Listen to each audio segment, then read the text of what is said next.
ปีพุทธศาสนาเข้ามาว่าอะไรอยู่2,569ข้าวสาปีรับใส่สุราศักราชาว่าอะไรอยู่1,387 โตเลิน8 ลอง4 คำปีขีดวันที่14เดือนจุลเดือนห้องปี2 หิงสาวหาในการจ้างตือกรรมปฏิวัติอนัตตาวิปัสสนาภาวนาหาหันตัดถึงในปอกกำทนหนึ่งระยะเวลา11 วันที่วัดพระธาตุสอมหนักวันแต่นวันล้อมเมืองรังนครเมืองเจียงตุงนี่ก็คำคืนวันพลสีเตียนเฮาไหลมาปฏิวัติอย่างตั้งเข้าสู่พระนิพพานพอถึงมาคำคืนวันพลสี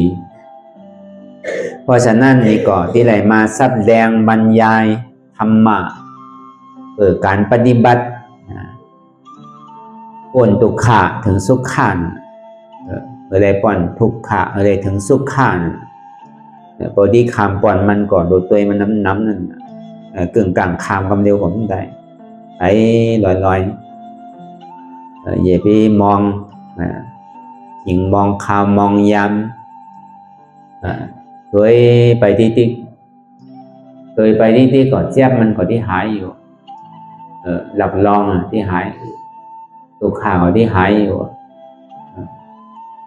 ก็เบอร์ตัวเจ้าเก่ายามแฮดมาเยาอันมีเจ็บนี่ยังดีผมมีเจ็บนี่ขันเดือใสหรืออันมีเจ็บผมมีเจ็บในที่หาซื้อก็หาไม่ได้หนังเนื้อมาหินก็ย้ำเจ็บพอเจ็บมันหายเนี่ยดีกว่า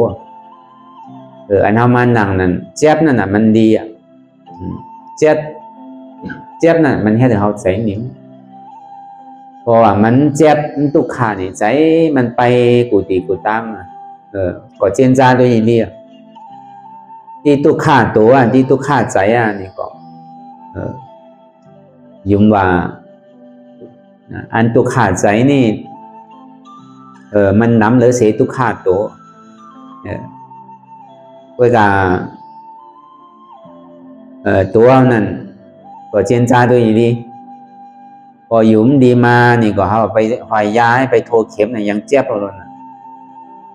เปิ่นที่ได้พาขาเขาที่ได้พาเอ็นเขาที่ได้พามาหัวใจเขาจะนี่ที่ได้พาตับพาปอดเขาจะนี่ก็สำคือเปิ่นพาอยู่ตรงนั้นก็สำเปลี่ยนซ้ำเพราะฉะนั้นอย่าไปกลัวมันเจ็บตัวนั้นผมมีเจ็บเนี่ยมันจังเอาสร้างเฮ็ดตลาดมันจังเอาเฮ็ดทำดีโกนาผมมีเจ็บเนี่ยหนังซื้อของพันเหนือเจ็บเนี่ยพอมันมีมาพอมันหายเนี่ยเพราะฉะนั้นหันเจ็บเนี่ยมันรีเหลือเกินใจเขาจากนี้นิ่มไหล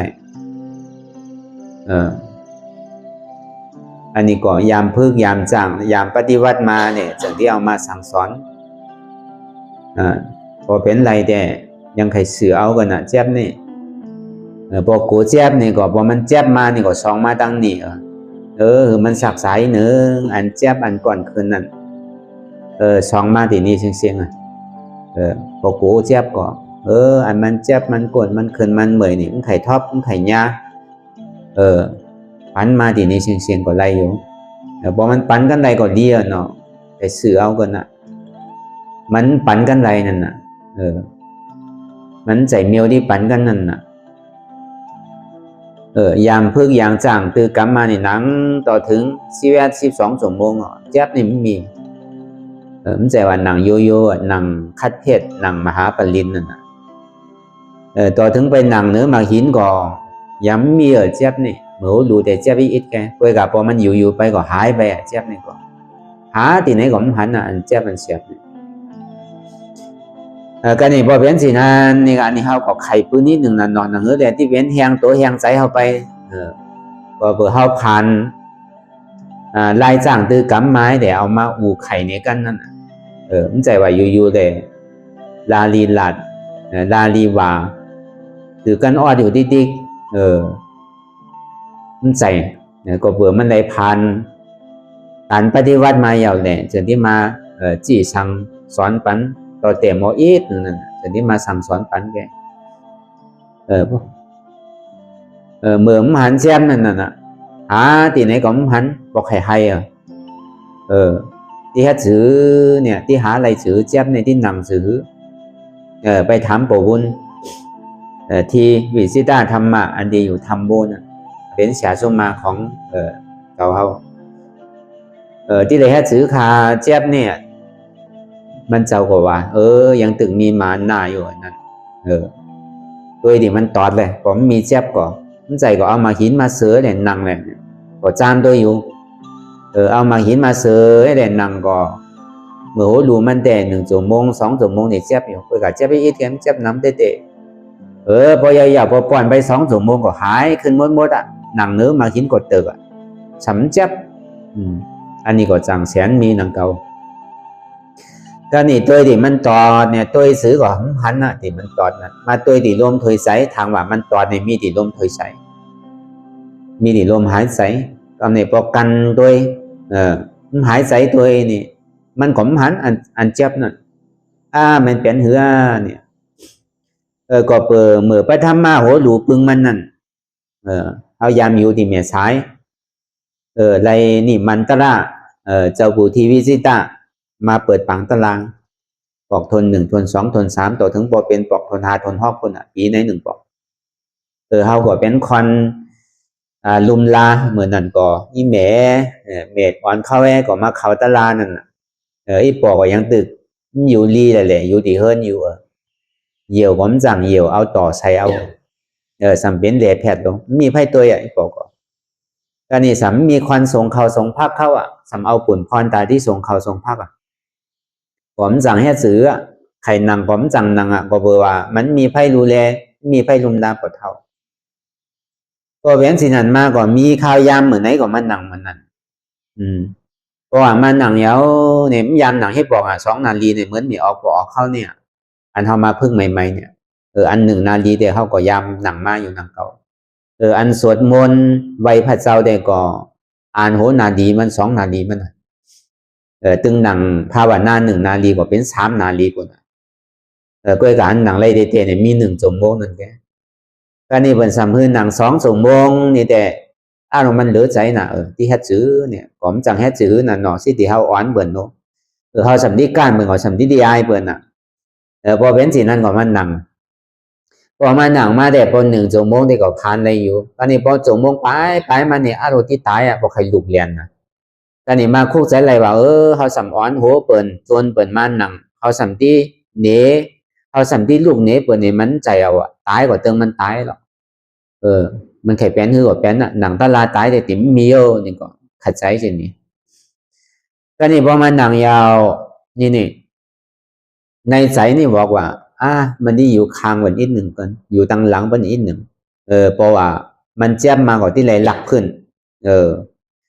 เหมือนปวดไม่ออกเข้าโกนั่นน่ะเนาะอันคอนไก่หลักพื้นเนี่ยมันไก่หลักเสริงไว้ที่เช้าโกหันหนูอยู่แล้วพอสุดกลางวันนี้มันหันวันนามาเดี๋ยวเขาเอาไอ้สังเฮไว้เขาโดกลางสุดนี่เอาอันกันยุงนั่นน่ะเหจอมพัดตูไว้ควันก่อนที่เขาน้ำเดี๋ยวก็ให้หนังซื้อกับเขาที่หันอย่าพี่โกพอมันมีคนเพื่อคนตัวปันกว่าเขาก็มอกโก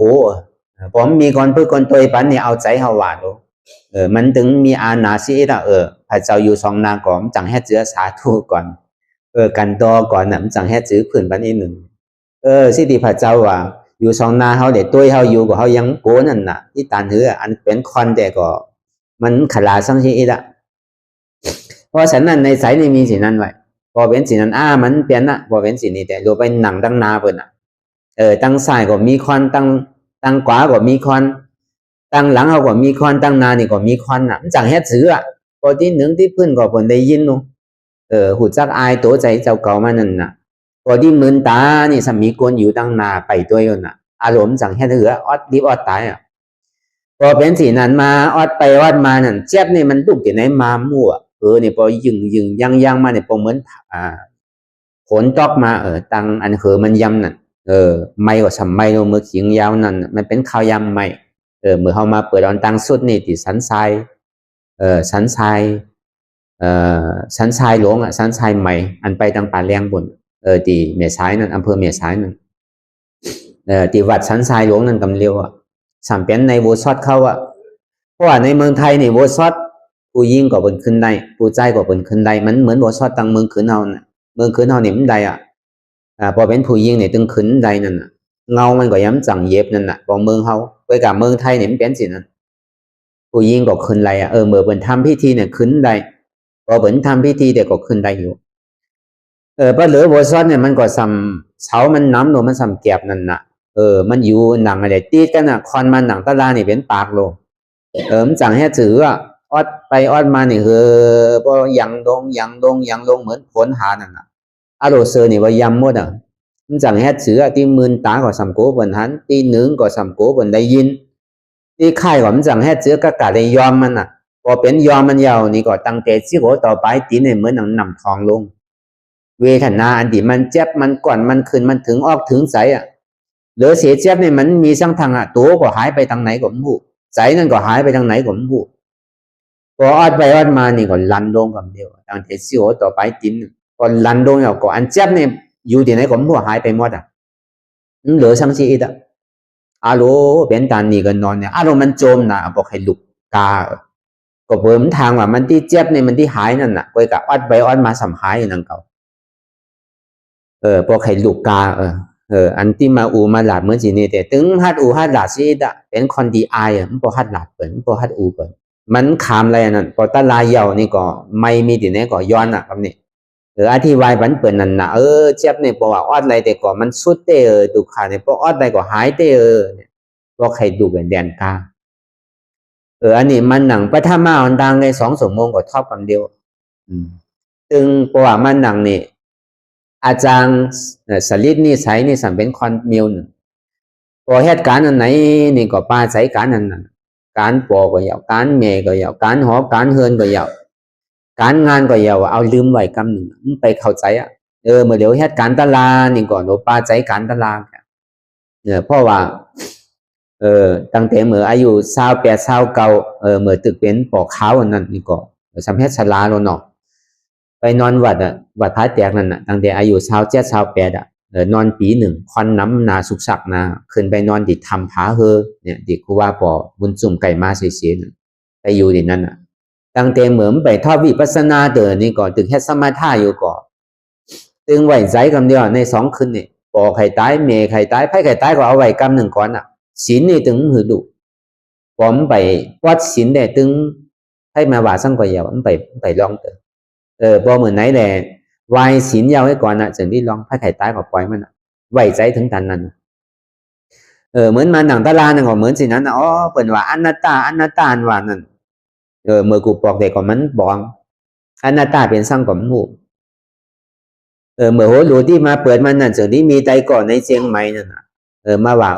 เจ้าป้านี่มาเปิดสอนอนัตตาว่ะเมื่อเดี๋ยวเนี่ยที่ไปสอนตังเมืองไต้ว่ะตังลาเซียวตังเมืองไต้ปอดเหนือเมืองไต้ปอดไต้ที่มาดังนี้นี่ว่ะพอเปิดมีปังตลานี่มันเสียเงินน้ำหมู่5เนี่ยมันที่ใดมีกาใจกะหือเนี่ยมันก็สัมว่ามันเสียงน้ำเอาตามมีตามเกิดแก่เจ้าก็ไปเรียกร้องว่าที่เสียงกันนั่นกันนี่ที่ไรรู้กันนี่กันนาก็มันจำว่าเหมือนของกินนั่นก็เหมือนเขากินเหมือนเดี๋ยวเนี่ยกินไผ่ก็หลังมันนั่นมันง่ายนะคอนแฮดกล่อง2 ก้อก็ได้พอกินเนี่ยก็หลังให้ร่างมันนั่นมันหยาบมันโดดเสียเงินน้ำสั่งเนี่ยเดี๋ยวนี้มีไตก่อกัน3 ก้อมาอ่อนเฮ็ดเพื่อกับมันว่ามากคอหนึ่งว่าเจ้าป้านี่เจ้าปูทีวิสิตาธรรมานี่มันเจ้านี่การเย้าว่ะเมียว่ะการที่เฮ็ดนั่นกิจการนั่นว่านี่เย้านี่ว่าเพราะว่าฮู้ว่าการเย้านี่คนเฮาเกิดมานี่อันว่าการเย้านี่มันมีก่อหรอยามยินดีบอกเกิดมาก็ต้องมีการการเมียวหนึ่งก็เมียวหนึ่งต่อถึงตายก็อันว่าการนี่มันเย้าให้บอกเฮาเฮ็ดการให้การสนการนานี่ก็การหอการเฮือนเฮาถึงไหนเฮ็ดการแต่ที่ ปัดเพียวในหอในเฮือนเฮาเนี่ยมันถึงที่ได้เฮ็ดสำว่าการมีเอานี่ก็มันเป็นที่อันดีอามเด็ดๆก็เลยมีปีติเป็นสิ่งนี้ก็ใครมาเปิดเผยมันเป็นสื่อของหูสิ่งที่เป็นสิ่งนั้นมานั่นน่ะในปฐมมาอันเลยมาเปิดปางเจ้าปู่ทีวิสิตาธรรมานั่นมาเปิดปางตลาดน่ะสองว่าพอมาเปิดมันหนังปอกเรียวกว่าเวทนาหลวงนี่ลู่กำเดียวมันเดอซีออดมันหายไปทางไหนก็มั่วเฮอนี่ยึงเนี่ยพอเหมือนนางอาบน้ำนั่นน่ะพอมาพอยาวมาตัวนี่พอเป้พอยำเสียงเหมือนไปยำผลมาหนึ่งกำเดียวเหมือนเขาอาบน้ำตั้งน้ำมันสำเป็นข้าวใหม่ลงผมสนใจออดไปออดมาก็สำออดสุดออดเสียงเจ็บก็สำหายหนังเก่าพอเป็นสิ่งนั้นมาในปีที่นะโจมนะพอเป็นอะไรในใครดูได้เลยกาเพื่อกับสำดีไอเป็นหนังเก่าเนาะมันใจเมียวมันก็นี่แบบมีแต่ไหนก็เอามากับนี่เป็นคอนถิ่มพอหมอหมอหลาดหมอจ๋าซังปกติที่หลาดที่จ๋านี่ก็พัดเหมือนสินี่เป็นคอนขี้ไอเหมือนพอมันใจตัวเจ้าเก่าก็นี่พอหนังไว้ทางปอกหนึ่งนั่นนี่เจ็บนี่มันมีกันนี่ตัวเขาสัมพันธ์อยู่ที่นี่ใจเขาทางอันนี่สัมไปอยู่ตั้งเหนือเป็นหนังสือเขาดุสือเขาหนังสือเขาหันหมดกันนี่สัมคุกใจอะไรปอวุ่นว่าหรืออะไรตัวเจ็บที่ผมเป็นเจ็บเนี่ยมันใจเป็นตลามันเป็นธรรมนี่ก็ถึงที่คุกใจอะไรเลยมาตัวเจ็บขึ้นพอมาตัวเจ็บขึ้นเนี่ยก็ใจที่มันออกไปเนี่ยมาเข่าขึ้นสัมเจ็บหรือเก่าทางกำนี่โดยไปพิจารณาไปที่ติ๊กการนี่นำลายก่อนไหลกำนี่มันเจ็บก่อนนำลายนี่ลูกที่ไหนมาผมหัวไหลลองพอที่ถมออกสัมไอเปิ่นพอมันหาน้ำมาสัมอื่นลองพอหนังตัวไปสัมปูนขึ้นมาในซอฟมันเป็นสั่งที่เกสือของหูนี่การนี่ไตก่อสมามึงเป็นสลาโลเป่ากระทานน้ำโลก็เบอร์นั่นมันเป็นอาเปียดนั่นนี่วะว่าสินั้นวะมันสัมมีลองตังขำใส่ไป3 มิลหนึ่งก็เบอร์เขาเป็นสลายามตัวหมอไตเตียนนั่นบอกเหมียวเขาคนที่หูจักอยู่การที่2มาเมื่อเรียกอายุ7 ขวบ 8 ขวบนั่นยามสุดต้องเป็นพระพุทธเจ้ามาอันนี้ก็2การที่3มานำลายนี่ที่เฮ็ดจือกับผู้ที่อื่นน่ะที่ถอมมาเกมอะไรการนี่ก่อนนั่งตาลาอยู่ยามหนังที่ปอกดู2-3 ชั่วโมงนี่พอถึงวันคำนั้นมานี่นั่ง3 ชั่วโมง 4 ชั่วโมงทางคำหนึ่งมากกว่านั่ง4 ชั่วโมง 5 ชั่วโมงทางคำหนึ่งมากกว่านั่ง5 ชั่วโมง 6 ชั่วโมงดังไปนี่เจ็บนี่หายไปทางไหนหมดของหมู่กันนี่ในใจก่อแห้งนี่เจ็บนี่มันไปที่ไหนที่เอาไหนให้ตลาของหมู่จึงที่ไปถามปู่วุ้นปู่วุ้นที่ว่าที่ให้ซื้อคาเนี่ยปู่วุ้นว่าซื้อนี่ว่าลึกนาโกผีตลานี่มีเตะของหมู่พอเป็นสินาแดซุ่มเข่าเหมือนเงี้ยตาปอกไว้ก็ยาวเขาก็มีนาตีเขามีนาตีตาที่เหตุการณ์ตลาก็ย้ำเป็นใดโดยหยาบซังพอบุญเดว่าเจนน้ำจังเฮ็ดจื้อกำนี่จึงที่ไปถามว่าอันเฮาเป็นศาลานั่นมันพี่ได้ก็เปิดนั่นแหละนำลายนี่มันปูนอยู่ที่จริงนี่2มาเฮายามเป็นยามสุดตองอธิษฐานเป็นพระพุทธเจ้ามันก็ง่ายๆดังเก่าเนาะผู้เขียวหางตอดซังเรียกอ่อนๆทำสุดต้องเป็นพระเจ้ากันว่าพระเจ้าเฮ็ดจื้อกับหมู่ยามถามมีบ่อนั่นน่ะพอเฮาที่เฮ็ดตลาเฮาที่ไหลตลาที่ไหลนิพพานนั่นที่เป็นพระเจ้านั่นที่ได้เฮ็ดจื้อโอ้มันง่ายๆลูกที่ไหลมีปารามี30ตัดก่อนมันง่ายๆเฮาก็ว่าอารมณ์พอเป็น30ได้ก็มันขยับไปอันนี้ถ้าว่าอันเดียวเนี่ยก็ที่ง่ายอยู่มีไผตาที่แก่ลิดได้เพราะฉะนั้นนี่ก็อย่างนี้ว่าถอนแปลได้นี่ว่าอันเป็นพุทธเจ้านั่นอย่าพี่ใครเป็นพระพุทธเจ้านี่มีองค์เดียวสูเดียวกันมันมีหลายสูนี่ว่าเป็นหมอนี่ก็มันเสียงซังนี่ว่าเหมือนหนังเจ้ากัสสปะเขาสิรินกัสสปะนาติกัสสปะการากัสสปะเขานั่นเข้าก็เป็นหมอไปตามเป็นคอนไตเตียนไตอ้างหนังเก่าสิริน3ก็พี่น้องนั่นพวกเข้ามาถอนตราพระพุทธเจ้าเขาก็เป็นพระอรหันต์ไปสิ่งเขาก็ลอยอันโคไปตามกาลาเขา8สิ่งเปิดก็ยังเป็นพระอรหันต์อยู่รู้ว่า ก็นี่เหมือนหนังอังกุเลียมานนั่นน่ะมันไปคาคอนแฮมคอนเนี่ยอ่านโหเหงมัน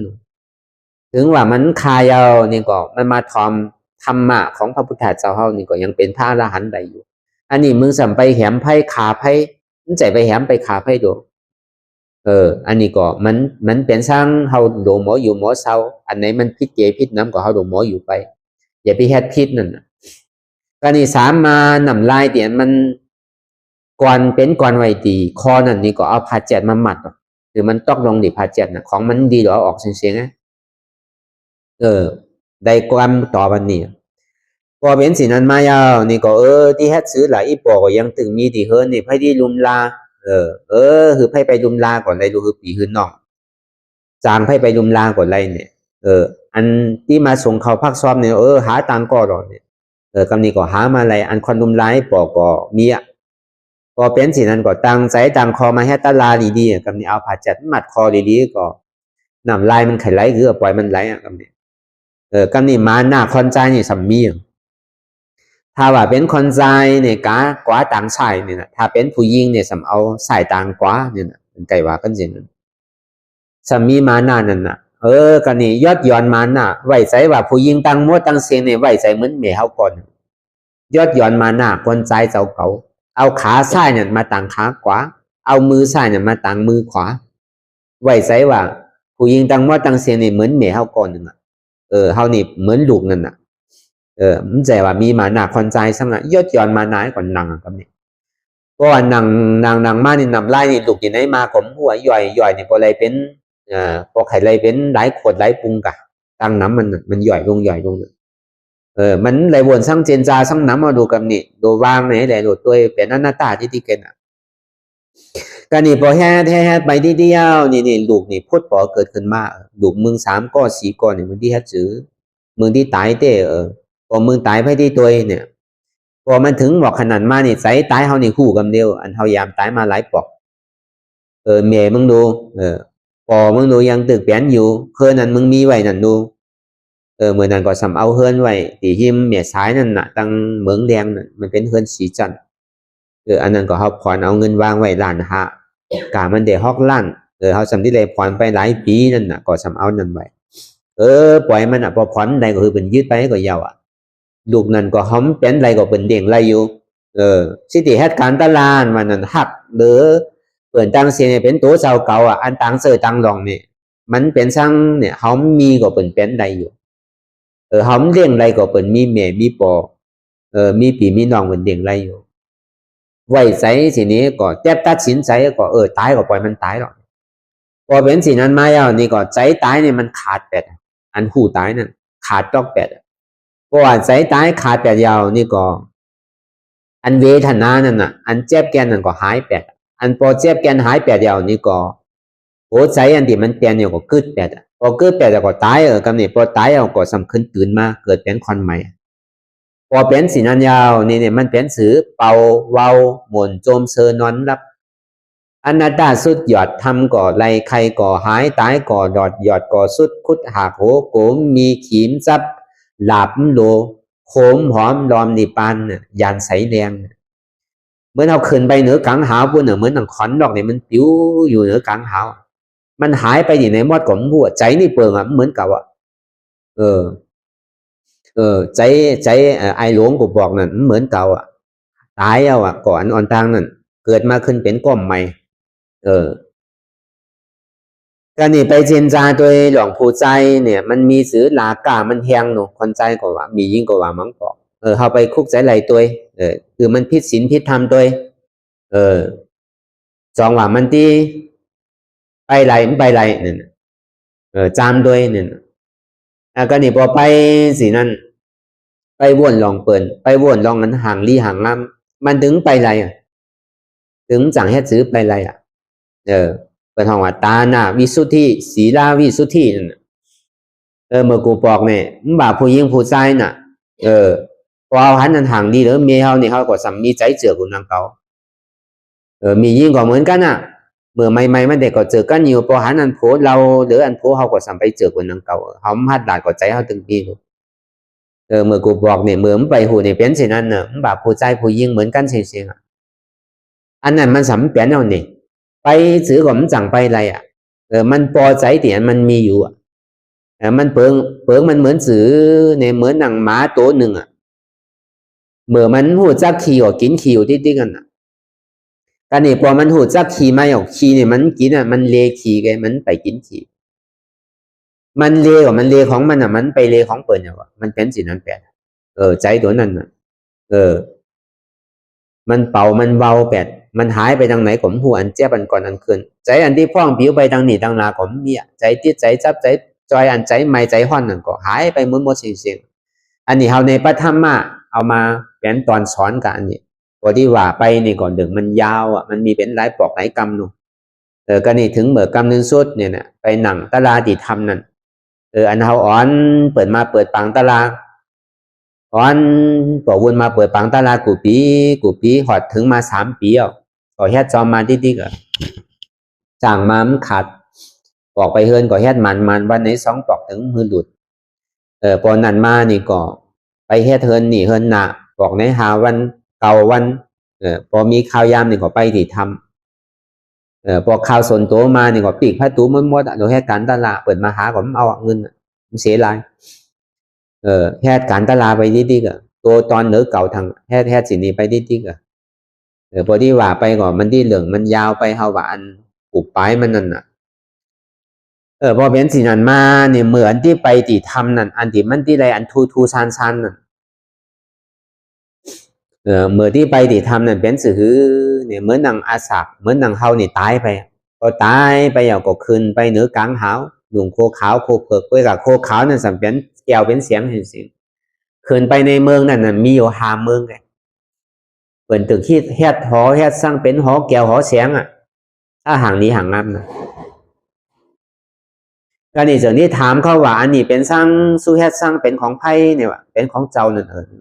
มาดีๆก็เนี่ยว่าในเมืองคนเนี่ยมันสุกสักอีพิขยุอันนี้ก็จำได้ยาวอย่าว่าพุทธเจ้าในเมืองนั่นมันมีอยู่28 สูใน28 สูนี่เปิดเฮ็ดเป็นหุ่นเป็นห่างเป็นจื่อมาลายแกเพราะว่าถึงเมื่อวันศีลมานี่เปิดเอาหมอกเมืองผีเมืองสวรรค์นั่นมาปูจอบูชาพอเป็นสิ่งนั้นเนี่ยก็สัมปอกมากขึ้นก็ปอกมากขึ้นยาวนี่ก็เมื่อที่ไปดีทำเมื่อที่ไปเฮ็ดเตนันนาดีทำนั่นนี่ก็มันหันนิมิตสิ่งนั้นไปก็นี่พอไปหนังตะลายาวนี่ก็อธิษฐานเก่าวันไปจอมกันอยู่18 เกาะผู้ยิงเก่าผู้ใจเก่าไปกูโหกูเมกันไปเฮ็ดการตะลาพอไปเฮ็ดการตะลาก็ตั้งใจเฮ็ดเตนั่นนะหนังคัดเพชรเนี่ยเมื่ออันตั้งก็พึกไว้ที่เฮือนนางเก่า4 ชั่วโมง5 ชั่วโมง6 ชั่วโมงเหมือนนางเต็มก็คือถ้าว่าปล่อยอย่างนี้มันตึงหยามใดกำเดียวเหมือนนางหนูขึ้นขานั่นมันเจ็บนะหรือเส้นนอนแปดได้กว่าเยาบางปอกอ้อนใดได้เอายามาตาจากที่แค่นิดหนึ่งพอที่ตัวตาลาเนี่ยมันเป็นใดมันเจ็บขึ้นที่ตึ้งถ้าเนี่ยไปนางดีทำกว่าเหมือนนั่นพอรายการออกทำเนี่ยเป็นหลายปอกมันเหลือใจนะก็นี่พอแค่ถึงแต่นั้นมานี่มันมีปอกหนึ่งเพราะว่ามันหนังยาวนี่ก็มันเหมือนที่ช่างมั่วเหมือนหนูเหมือนช่างอยู่ตีอันหนังเขาเนี่ยมันมี3 ตัวมันที่ลันเขา1 ปอกตัวเตะไข่ปันนี้1ไข่ขาได้ไม่ใจนะเขา1 อีก 1อันก็นี่พอมาทาง2 ปอกนี่ก่อน1ปันนี้1ถ้าว่าที่มาที่3พอที่อ่าง1เหมือนเจ้าปูทีเนี่ยซักไม่ขอนเต่าให้ก่อปลาพานตัว1เหมือนนั่นพานถึงมีอยู่ไปมาเอาก็มาจี้ใส่กำเดียวเพราะว่ามึงตายมือนี่ทาง3เดินมาเนี่ยที่ตายวะก็เปิดสร้างเนี่ยไรพิษดุพิษเมย์เหมือนไว้พอมึงคามเหมือนนี่เนี่ยมึงที่ตายทาง3เดือนเหมือนนั่นเนี่ยตั้งแต่หนังตารามาเนี่ยขี้ออกเดือดนิดก่อนเพราะว่าไปหนังเราเนี่ยเพราะว่าไรไปภายนักภายเบาเรานี่ก็นำเนี่ยลันออกมาก็พอเป็นขวดตัวนี้พอย้อมเหลืองไปเสียงเป็น3 ปีมันก็มาว่าสินั้นนะเพราะฉะนั้นโกตายที่ใดตายเต้เราทาง3 เดือนนี่โกตายกับนี่พอโกตายนี่ก็ตายมือนี่ก็ตายมือนี่มันเป็นสังพอเป็นสินั้นยาวนี่ก็มันมากับนี่3 ตัวนั่นพอมันมามันลันเข้าไปกับเดียวพอมันลันเข้าไปก็เหมือนหนังในตองในไส้เฮานี่ที่ขาดที่พุดหมดมันลันเข้าไปนั่นพอตัวกำ1อย่างบอกกับ2 ชั่วโมง3 ชั่วโมงนี่ลันออกขึ้น3 กำเพราะว่าลันออกขึ้น3 กันยาวนี่ก็อันเจ็บอันเสียอันไม่อันแก่เนี่ยมันเหตุการณ์อย่างก่อตัวถึงมันบ่หายไปรวมถอยใส่เนี่ยก็บ่หายเขา หายใจเข้าหายใจออกอย่างก็หายไปกับนี่มีสังไปอยู่ที่อันหนึ่งอันเดียวเป็นห้องว่าเอทากตานั่นมันเข้าไปในปฐมทุติยตติยจตุธาฌานก็เข้าไปแล้วก็กวยกับใจนี่มันเปิงเมื่อนั้นในถ้าว่าไข่ล้ำลิ้นนี่ก็ที่ไรล้ำไรกำเดียวถ้าว่าไข่หูใจเปินนี่ก็หูไรกำเดียวถ้าที่วินนี่ก็วินไรกำเดียวกวยกับใจนี่มันไข่ไรใจนี่ยังเปิงลงเมื่อกูบอกเขาเฮ็ดตาลามาเนี่ยพอมันเปลี่ยนมาอย่างมันเปิงมันเหมือนเก่าอันนี้มันเปิงพอมันเปิงเนี่ยมันใจตาลาลงนี่มันเป็นเวทนารับไปลงนี่พอเป็นสิ่งนั้นก็พอเมื่อกี้ที่พอของมันกึ่งกลางพอเมื่อกูบอกเนี่ยพอเนี่ยมันเจ็บเหมือนหนังนิ้มกะหือก็นี่พออย่างนี้เนี่ยมันเปลี่ยนอันเจ็บก้นขึ้นอันเหมือนหนูขึ้นนั้นเปลี่ยนอย่างไปซื้อของเปลี่ยนก็นี่พอไปเข้าห้องน้ำก็มันมีกันนี่อันเดือดต้องนั่นก็มีมันเปิงมาสินั้นกันนี่ก็สำคัญซื้อแพทย์การตลาดทางกันนี่เจ็บนี่มันมีเหมือนเขาว่ามาเหมือนเจ้าแพทย์ซื้อก็หามหันนั่งคือก็ถึงมีอันเจ็บนั่นกันนี่พอเป็นสิเนี่ยไปถามเจ้าปู่นั่นเจ้าปู่ว่าถึงมีมาหน้าอยู่ตัวที่มันตอดผมมีเจ็บก่อนตัวไปตัวมาทางว่ามีตีรวมถอยใจผมใจเป็นหือแต่เนี่ยนี่กำนี่ก็ตั้งอธิษฐานหนึ่งอันที่ไรหันเมืองอันเป็นเมืองเกี่ยวเมืองเสียงอันที่เป็นหอใหญ่ๆกว้างๆนั้นไข่ไรให้ไข่ไรก็เอาไปจุนอันไข่ไรเหมือนเลี้ยวนี่ไข่ไรเจ็บไงข้อที่หนึ่งก็นี่สองมานี่ถ้าว่าปอวุ้นทีเนี่ยเป็นพระอรหันต์เจ็บนี่อย่าพี่ไปมือผูกขึ้นมาเหมือนเลี้ยวสามมานี่ถ้าว่าที่ไรเข้าในศาสนาพระพุทธเจ้าที่ไรเป็นจัดสุดจัดเสียงติ้มไรเกิดไรตายทางนี้ก็คือมากับเดียวเจ็บเนี่ยมีอธิษฐานไป3 ข้อพอเป็นสินั้นเนี่ยก็พอมันหนังออกมากับเดียวพอมันหนังปึ๊กเนี่ยก็หนังโยโย่ทำมาล่าก็ดึงมาแต่ว่าโดนหนังคือคัดเพศหนังตังโยโย่ก็กำนิ้วเพื่อลึกมาเหมือนไหนก็ม้วนนักไปตังเหนือตังตัวเจ็บก็มีเสียก็มีเกิดกับสำนักตัวสื่อก็มันถูกมันมีที่ไหนเตี้ยนตอดเนี่ยไปตัวเดียนมันนักคำนี้บอกว่ามาตัวตีตอดนี่ลงไปตัวเดียนนักเนี่ยมันมีตอดไปตึกเหมือนเข็มนาลีตอดไปสินั้นเราพอมันมากำหนึ่งนี่อยู่บนหลังเหมือนเอาไปอยู่ในซิกลอยแหลมแดมไว้แหละเอาสิวไอ้ตองพอมันมากำหนึ่งนี่พอมันสันไปนี่ไข่ตายพอไข่ให้เพื่อกับให้ผมบอกที่ฮัดสื่ออนัตตาของเพศอะไรอนัตตาอย่างอนัตตาก็แค่ยิงเจ็บนำหูนำตานำเหือนำไข่นี่ออกมาที่ไหนผมตันหัวที่ได้ฮัดซื้อหลังนี่กำนี้วนมาปอหอมอดไล่ปอกนี่เขาที่ได้เกิดได้ตายทางก่อนที่ทุกขาดแห่งเวทนามีนี่ก็เปิดสร้างในมีก็เปิดมีพัสสะสิ่งที่มีเวทนาเพราะว่ามีเวทนาสิ่งนี้มีตัณหาอันที่มันตอดตึกเนี่ยมันเป็นอนิจจาบอกมันเต็งเดี๋ยวมันตุขาเนี่ยมันเป็นตุขาขันใจที่อันอู้เปิงได้ยังเป็นอนัตตาพอปองแจงแดงใสวนเป็นอนิจจาตุขาอนัตตามังปอกวนตุขาอนัตตาอนิจจามังปอกวนอนัตตาอนิจจาตุขาพอเป็นสิ่งนั้นก็ปัญญาอันนี้เพราะว่ามันปัญญานี่กองดูกันที่เฮาเลยรู้เลยตายมานี่ลูกที่ไหนมาก่อมหัวแถมไปเป็นหวยเป็นลอยหมดในหลวกกำพาหวยนี่ย้ำปอกันอันเท่าไรตายเกิดมันพอหันสิ่งนั้นก็รีโกนาวเขาตายมานี่ตันเดินอันเท่าได้ยินนี่ได้ยินในปรับในหลีกในลายได้ยินเปิดฮอไว้ก็รู้อันนี้เลยหันโกกับนี่พอเป็นตันนี่ก็โกนาวเดี๋ยวมันนักอยู่เหมือนเลี้ยวนี่มันเป็นถาดดินมันใจเก้ามันเป็นอนัตตาเพราะว่ามันปัญญามันเหตุการณ์ทางมันเขาก็โดนเป็นอนัตตาที่ดิกพอเป็นสิ่งนั้นมาเพราะว่ามันจำถึงขิงขาข้าวยามันมาอย่างนี้ก็อันนักเนี่ยมันเบาไปอันแข็งเนี่ยมันแตกไปเหมือนดังลูกอันเขากองไว้ในโลกกำพาเนี่ยแตกออกไปทางไหนหมดก่อนหูพอแตกออกไปก่อนแดนโดงมาที่หัวเขาแดนมาที่พาตินก็ดันออกที่พาติน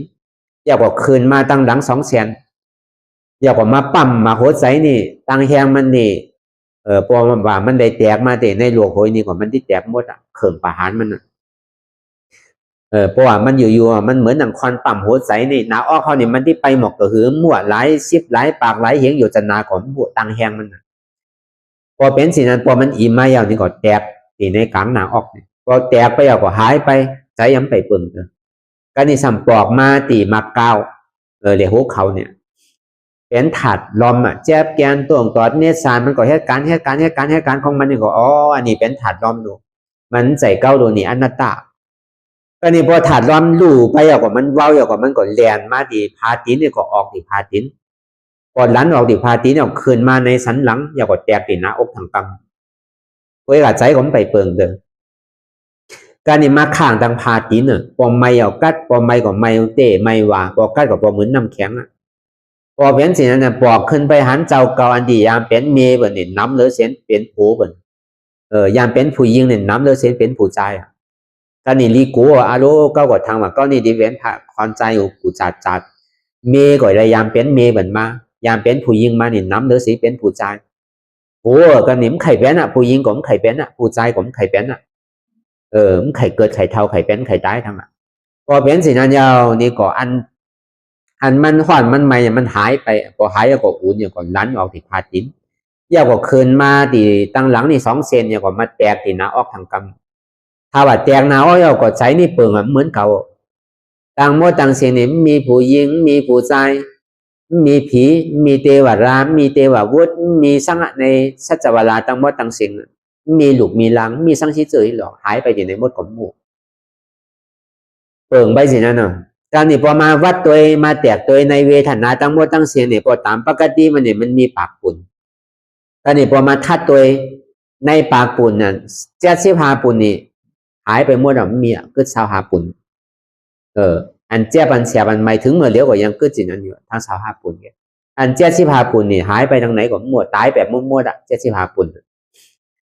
ก็นี่พอมาหนังทางกรรมหนึ่งไฟนี่ลุกอย่างไหนมาหมดตั้งแต่ฟาตีนน่ะคืนมาถึงแอลมันอ่างที่เผามาหัวใจนี่เผาแบบกันนี้ปอนี่พูดออกมาคำเดียว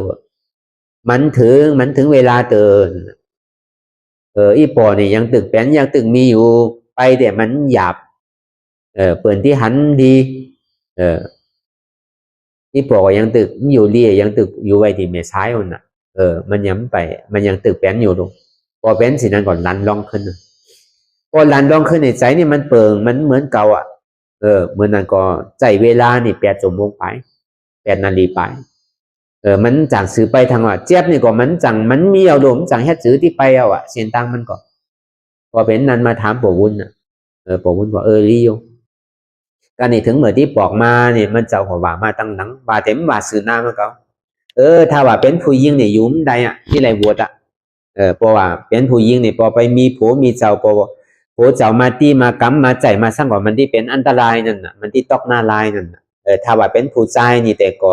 มันเป็นผู้หาโลผู้ยิงเนี่ยสัมผู้ชายไปหาโลผู้ชายสั่งตอกหน้าลายหย่อนมันเวลาพอเป็นผู้ชายนี่อยู่ไรอยู่เวลาอยู่ก็อยู่เหมือนปีเหมือนนอกมันสั่งเป็นผัวเป็นเมียกันไรก็ย้ำปองใช้อะไรยินเสียงนั้นนี่ก็อ่อนกันปอกมามันก็สัมเป็นวันสุดท้ายลูก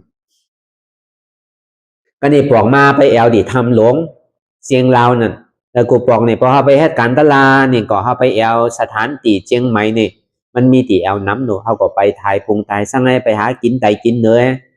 พอถ่ายพุงกันก็อยู่ซ้ำกันนิดหนึ่งแน่หยับมือกันแน่จะนี่น่ะทำมันลามันน่ะนอกการหลอกล้อกะลูกก็นี่พอไปถ่ายพอมาจ้ำนี่เอามือปากแปดเฮียงไหนเป็นตลากูเมียแปดอันนี้ตอกใจกับนี่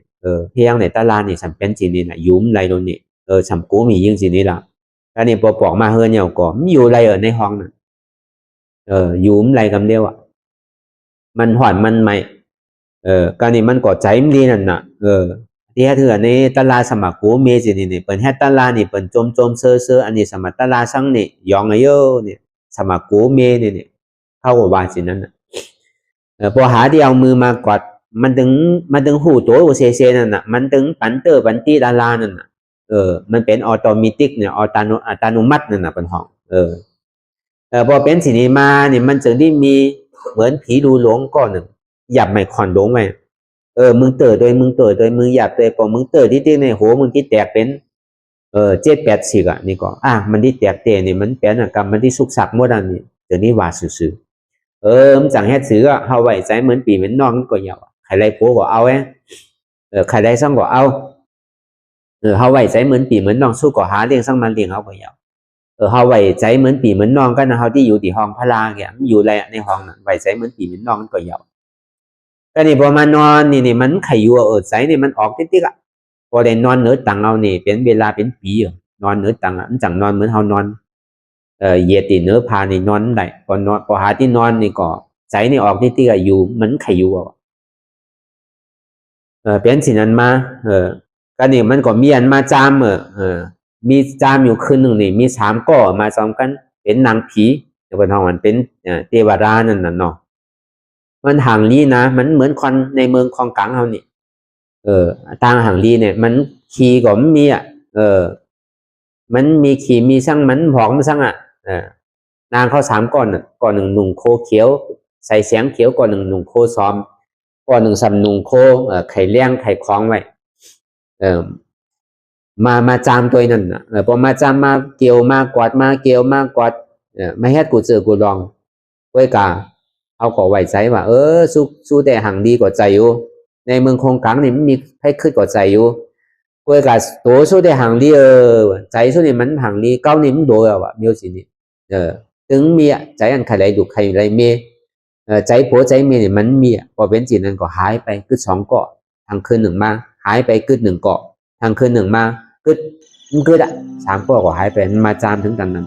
อันนี้เฮาว่าไข่ลองปืนอิดออดเนาะมันใจว่าไข่เชียงเพราะไข่เชียงถึงเมืองแรงก็เมี่ยวจังหวะเฮาเฮ็ดการตลาดนั่นพอมันมีเจี๊ยบวันนั้นที่เอาสั่งเฮ็ดตลาดจังเฮ็ดมีทั้งก็หลุดแหลกเพราะฉะนั้นอันเฮามาอ่อนกันเฮ็ดการตลาดเป็นผู้นำก็ดีเฮามีสวนดมก็ดีเฮาได้มาจ้างตือกรรมก็ดีมันเป็นผู้โสใหญ่เด็ดมาวนตัวอันที่เฮายามดูยามต้านมากกูดีกูตั้งอันเฮามาเฮ็ดนี่หาตีมันก็มีอันที่เฮาไรเฮ็ดไรสร้างไรนั่นหมายก็มันเปลี่ยนนี้เวลามันเปลี่ยนนี้สื่อนาตันตาเนี่ยเฮาได้อ่อนเปิดปังตลาด3 ปีนี่หันเตะมันบ่ไปเฮ็ดทางเฮ็ดหอมันเฮาไว้เป็นแก้วเป็นเสียงไว้เสียง